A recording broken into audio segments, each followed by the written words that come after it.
Radio Tehran, শুরু হচ্ছে বিশ্ব সংবাদ।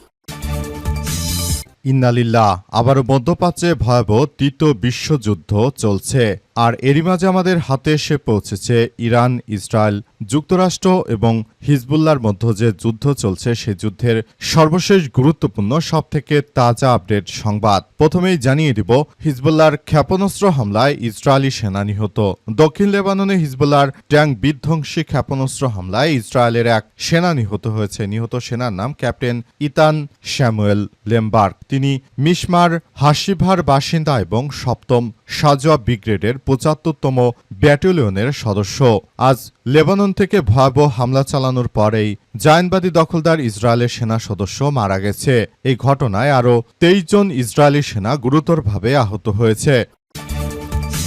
এরপর জানাবো, ট্রাম্পের অকথ্য ভাষায় গালিগালাজ নিয়ে মুখ খুললেন নেতানিয়াহু। মার্কিন যুক্তরাষ্ট্রের প্রেসিডেন্ট ডোনাল্ড ট্রাম্পের সঙ্গে গুরুতর বিরোধের খবরকে গুরুত্বহীন বলে উড়িয়ে দিয়েছে ইসরায়েলের প্রধানমন্ত্রী বেনিয়ামিন নেতানিয়াহু। তিনি বলেছেন যে তাদের মধ্যে মাঝে মধ্যেই মতপার্থক্য থাকলেও মূলত কৌশলগত বিষয় নিয়ে এবং শেষ পর্যন্ত তারা সমাধানে পৌঁছায়।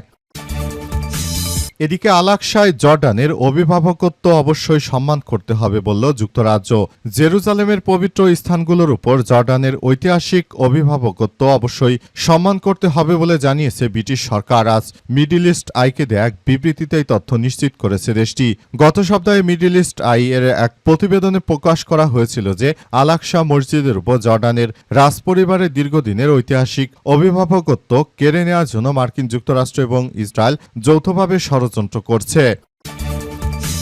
জানাবো, ওমানের প্রধান তেল টার্মিনালে বিস্ফোরণ, কার্যক্রম বন্ধ। ওমানের মিনা আল ফালা টার্মিনালে বিস্ফোরণের ঘটনা ঘটেছে। এরপর থেকে দেশটির প্রধান ওই টার্মিনালের কার্যক্রম বন্ধ হয়ে গেছে। সূত্রের বরাত দিয়ে আজ রয়টার্স জানিয়েছে যে মিনা আল ফালা টার্মিনালে সিঙ্গেল বুই মোরিং বা এসপিএম বার্থের কাছে বিস্ফোরণের ঘটনা ঘটে। এরপর তেল লোডিং বন্ধ করে দেয়া হয়েছে। এবং সর্বশেষ জানাবো, বাংলাদেশের লালমনিরহাট সীমান্তে ৩৩ জনকে পুষিনের চেষ্টা করল ভারতের সন্ত্রাসী বাহিনী বিএসএফ, কঠোর অবস্থানে বিজিবি। লালমনিরহাট সীমান্তে ৩টি পৃথক পয়েন্টে একযোগে ৩৩ জন ব্যক্তিকে বাংলাদেশে ঠেলে দেওয়ার চেষ্টা করেছে ভারতীয় সীমান্তরক্ষী বাহিনী বিএসএফ। তবে সীমান্তে টহলরত বিজিবি সদস্যরা তাৎক্ষণিকভাবে ব্যবস্থা নিয়ে তাদের বাংলাদেশে প্রবেশে বাধা দিয়েছে। আজ জেলার বিভিন্ন সীমান্ত এলাকায় এই ঘটনা ঘটে। সীমান্তে দায়িত্ব পালনকারী বিজিবি ১৫ ও ৬১ ব্যাটালিয়ন ঘটনার সত্যতা নিশ্চিত করেছে। প্রিয় দর্শক, এতক্ষণ শুনছিলেন সংবাদ শিরোনাম, এবারে বিস্তারিত। তবে তার আগে বন্ধুরা অনুরোধ থাকবে, এই সংবাদটিতে একটি লাইক দিন। এই চ্যানেলে আপনি নতুন হয়ে থাকলে আমাদের সংবাদটি দেখতে দেখতে চ্যানেলটি সাবস্ক্রাইব করে রাখুন। কমেন্ট করে বন্ধুরা আপনার মূল্যবান মতামত জানিয়ে দিন আপনি বিশ্বের কোন দেশ থেকে বা বাংলাদেশের কোন স্থান থেকে আমাদের সংবাদটি দেখছেন এবং শুনছেন। আর বন্ধুরা, আজকের সংবাদ সম্পর্কে আপনার মূল্যবান মতামত কমেন্ট বক্সে কমেন্ট করে জানিয়ে দিন। গাজা যুদ্ধে আপনি যদি নিরীহ ফিলিস্তিনিদের ভালোবেসে থাকেন বন্ধুরা, কমেন্ট বক্সে কমেন্ট করে সারা বিশ্বকে আমাদের এই তাজা আপডেট সংবাদটি দেখার সুযোগ করে দিন। এবারে বিস্তারিত। লেবাননের যোদ্ধাদের ক্ষেপণাস্ত্র হামলায় ইসরায়েলি সেনা নিহত। দক্ষিণ লেবাননে হিজবুল্লাহর ট্যাঙ্ক বিধ্বংসী ক্ষেপণাস্ত্র হামলায় ইসরায়েলের এক সেনা নিহত হয়েছে। নিহত সেনার নাম ক্যাপ্টেন ইতান স্যামুয়েল লেমবার্গ। তিনি মিশমার হাসিভার বাসিন্দা এবং ৭ম সাজোয়া ব্রিগেডের ৭৫তম ব্যাটালিয়নের সদস্য ছিলেন। আজ বিকাল ৪টার দিকে লেবাননের যোদ্ধারা লিতানি নদীর উত্তরে অবস্থানরত একটি ইসরায়েলি ট্যাঙ্কের উপর ক্ষেপণাস্ত্র হামলা চালায়। এতে নিহত ওই ইসরায়েলি সেনা ওই ট্যাঙ্কে অবস্থান করছিল এবং সেখানেই মারা গেছে। হামলার পরপরই ইসরায়েলের সেনাবাহিনী আইডিএফ জানিয়েছে তারা বিমান ও কামান হামলার মাধ্যমে এই এলাকায় লেবাননের যোদ্ধাদের অবকাঠামোগত বিষয়গুলো লক্ষ্য করে পাল্টা আঘাত করেছে। জেরুজালেম এবং বৈরুতের একটি যুদ্ধবিরতি পরিকল্পনায় সম্মত হওয়ার একদিন পরই এই ঘটনা ঘটল এবং নতুন করে আজ লেবাননের যোদ্ধাদের হামলায় ২১ জন ইসরায়েলি সেনা গুরুতরভাবে আহত হয়েছে। যুদ্ধবিরতি পরিকল্পনা অনুযায়ী লেবাননের যোদ্ধারা হামলা বন্ধ করবে এবং দক্ষিণ লেবাননে কয়েকটি পরীক্ষামূলক এলাকায় লেবাননের সেনাবাহিনী মোতায়েন করা হবে। সেখানে লেবাননের যোদ্ধা এবং আইডিএফ সদস্য উভয় পক্ষের উপস্থিতি থাকবে না, সূত্র দ্য টাইমস অফ ইসরায়েলের। কিন্তু এখন আসলে নতুন করে সেই ঘটনাই ঘটল, যেটা নিয়ে এতদিন ধরে সবার মনে বড় ধরনের একটি অসন্তোষ প্রকাশ করছিল, কিন্তু শেষ পর্যন্ত সেটাই আসলে ঘটে গেল। আল-আকসায় জর্ডানের অভিভাবকত্ব অবশ্যই সম্মান করতে হবে বলল যুক্তরাজ্য। জেরুজালেমের পবিত্র স্থানগুলোর উপর জর্ডানের ঐতিহাসিক অভিভাবকত্ব অবশ্যই সম্মান করতে হবে বলে জানিয়েছে ব্রিটিশ সরকার। দ্য মিডল ইস্ট আইকে দেওয়া এক বিবৃতিতে এই তথ্য জানানো হয়েছে। গত সপ্তাহে মিডল ইস্ট আইয়ের এক প্রতিবেদনে প্রকাশ করা হয়েছিল আল-আকসা মসজিদের উপর জর্ডানের রাজপরিবারের দীর্ঘদিনের ঐতিহাসিক অভিভাবকত্ব কেড়ে নেওয়ার জন্য মার্কিন যুক্তরাষ্ট্র এবং ইসরায়েল যৌথভাবে ষড়যন্ত্র করছে, যা একটি দীর্ঘমেয়াদী স্থিতি অবস্থা বা চুক্তির মাধ্যমে সংরক্ষিত রয়েছে।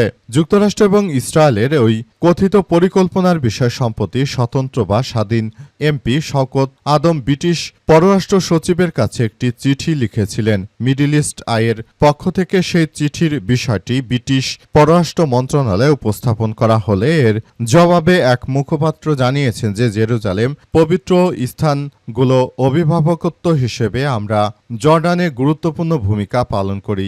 জেরুজালেমের পবিত্র স্থানগুলোতে ঐতিহাসিক স্থিতাবস্থার যে ব্যবস্থা রয়েছে তা অবশ্যই সম্মান করতে হবে। দ্য মিডল ইস্ট আইয়ের এক প্রতিবেদন প্রকাশের পর ওই প্রথম ব্রিটিশ সরকার জর্ডানের অভিভাবকত্বের প্রতি তাদের সমর্থন পুনর্ব্যক্ত করল। যুক্তরাষ্ট্র জর্ডান ও ফিলিস্তিনের কর্মকর্তা এবং পশ্চিমা পারস্য উপসাগরীয় আরব অঞ্চলগুলোর সূত্রগুলো গত সপ্তাহে জানিয়েছে যে ওই পরিকল্পনাটির মূল পৃষ্ঠপোষক বা চ্যাম্পিয়ন হলেন প্রেসিডেন্ট ডোনাল্ড ট্রাম্পের জামাতা জ্যারেড কুশনার, যার প্রশাসনে কোনো দাপ্তরিক পদ নেই, এবং ইসরায়েলে নিযুক্ত মার্কিন রাষ্ট্রদূত মাইক হাকাবি। ওই পরিকল্পনার অধীনে জর্ডান সমর্থিত ইসলামিক ওয়াকফের কর্তৃত্ব আকস্মিকভাবে শেষ হয়ে যাবে। ওমানের তেল টার্মিনালে বিস্ফোরণ, কার্যক্রম বন্ধ। ওমানের মিনা আল ফালা টার্মিনালে বিস্ফোরণের ঘটনা ঘটেছে। এটি দেশটির প্রধান তেলের টার্মিনাল। এরপর থেকে দেশটির প্রধান ওই টার্মিনালের কার্যক্রম বন্ধ হয়ে গেছে। আজ রয়টার্সের বরাত দিয়ে মিনা আল ফাহাল টার্মিনালের সিঙ্গেল বুইমুরিং বা এসপিএম বার্থের কাছে বিস্ফোরণের ঘটনা ঘটে। এরপর তেল লোডিং বন্ধ করে দেওয়া হয়েছে। সূত্রমতে সন্দেহভাজন ড্রোন হামলার কারণে এসপিএম 1 এবং 2 বার্থের মধ্যে ওই বিস্ফোরণ হয়, যদিও হামলাটি কখন হয়েছিল তা তাৎক্ষণিকভাবে স্পষ্ট নয়। আজ বন্দরের বাইরে বেশ কয়েকটি সুপার ট্যাঙ্কারকে নোঙর করা অবস্থায় দেখা গেছে, সূত্র গালফ নিউজের, এবং সেগুলো আসলে ওই ধরনের কার্যক্রম চালাচ্ছিল এবং নতুন করে একটি ভয়াবহ বিপর্যয়ের মধ্য দিয়ে যাচ্ছিল। মূলত এ কারণে দ্রুততম সময়ের মধ্যে তেলের ট্যাঙ্কারগুলোকে সেখান থেকে তারপর কার্যক্রম চালানোর জন্য সরিয়ে নিয়ে আসা হয়েছে। মূলত এর উদ্দেশ্য হচ্ছে যে এই তেলের ট্যাঙ্কারগুলো মূলত সেখানে থাকার ফলে কোনো বড় ধরনের ঝুঁকির সৃষ্টি হতে পারত, তাই সেখান থেকে এগুলো সরিয়ে আনা হয়েছে। মূলত এসব কারণেই এখন প্রধান তেল পরিবহনের কেন্দ্রটি বন্ধ থাকার কারণে ওমান তেল রপ্তানি আপাতত বন্ধ রেখেছে। এ অবস্থায় নতুন করে আবারও ওমানের তেল বিশ্ববাজার থেকে বন্ধ থাকার কারণে মূলত নতুন করে আবারও বিশ্ববাজারে জ্বালানি তেলের মূল্য বৃদ্ধি পেতে পারে বলে এমন আশঙ্কা করা হচ্ছে। তবে শেষ পর্যন্ত বিষয়গুলো কি হয় সেটি এখন পর্যন্ত স্পষ্টভাবে বোঝা যাচ্ছে না।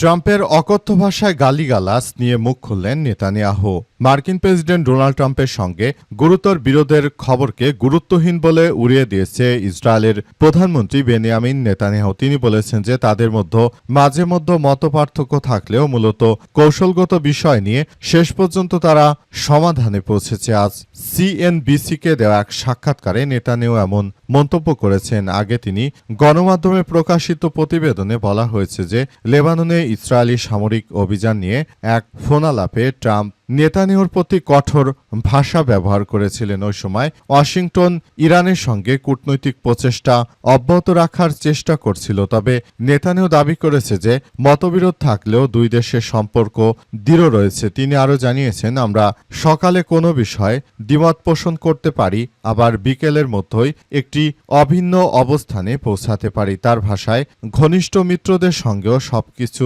একমত হওয়ার সম্ভাবনা রয়েছে, তবে সব সময় নয়। প্রতিবেদন অনুযায়ী যুক্তরাষ্ট্র যখন মধ্যপ্রাচ্যে সংঘাত আরও বিস্তৃত হওয়া ঠেকানোর চেষ্টা করছে, তখন সেই মুহূর্তে দেখা গেল যে নেতানিয়াহু তিনি মূলত নতুন করে এই ধরনের সন্ত্রাসী কার্যক্রম চালালেন এবং এই সন্ত্রাসী কার্যক্রম চালিয়ে মূলত নেতানিয়াহু নতুন করে এক ভয়াবহ বিপর্যয়কর পরিস্থিতির সৃষ্টি করেছেন। নেতানিয়াহু মূলত তিনি যে ধরনের কার্যক্রম আসলে শুরু করেছেন, এটা এই মুহূর্তে আসলে অনেক বড় ধরনের এক সমস্যার সৃষ্টি করেছে এবং বড় ধরনের এই সমস্যা যে চলছে, এই সমস্যার মধ্য দিয়ে আসলে সবাইকে এগিয়ে যেতে হচ্ছে। মূলত নতুন করে আবারও এক ভয়াবহ সংকটময় পরিস্থিতির সৃষ্টি হয়েছে।